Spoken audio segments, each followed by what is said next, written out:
大朋友、小朋友，你们好，欢迎搭乘故事小火车，我是冰冰阿姨。找好最舒服的位置，让我们一起听故事吧。小朋友们，今天冰冰阿姨要跟你分享的故事是《小鱼散步》，作者陈志远。下午了，我可以出去玩吗？好，那顺便帮爸爸买1斤鸡蛋。妈妈今天加班，不煮饭，爸爸晚上做蛋炒饭。下了楼，小鱼把铜板放进裙子右边的口袋，因为这个口袋没有破洞，然后跟着影子猫走在屋顶上，接着躲在墙壁后面学阿里叫。汪汪！可是阿里没听见，在地上捡到一颗没有主人的弹珠，蓝蓝的，就像猫的眼睛。从蓝蓝的眼睛看出去，蓝蓝的窗户，蓝蓝的墙壁，蓝蓝的屋子，蓝蓝的天空，世界变成蓝蓝的大海。我是大海里的小鱼。小朋友，你来猜猜看，你会看到什么样的景象呢？赶快按下小铃铛，并且分享给你的好朋友，这样你就不会错过冰冰阿姨精彩又有趣的故事啦。你现在猜到了吗？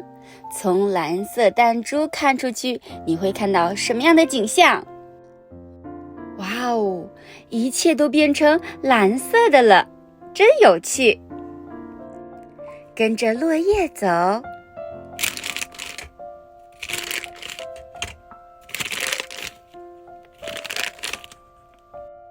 听起来就像吃饼干的声音。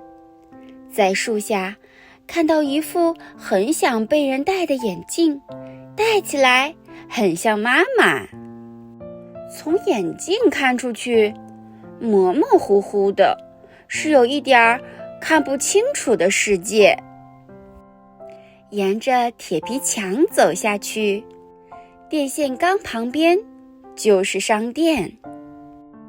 Hello， 老板，我要买1斤鸡蛋，不是普通的鸡蛋，是做蛋炒饭的鸡蛋。晚餐，我想做蛋炒饭，给我先生和小孩吃。小姐，这是你要做蛋炒饭的鸡蛋，这颗泡泡糖送给你家小鱼。拿着鸡蛋，心里想着，到底是先有鸡，还是先有蛋呢？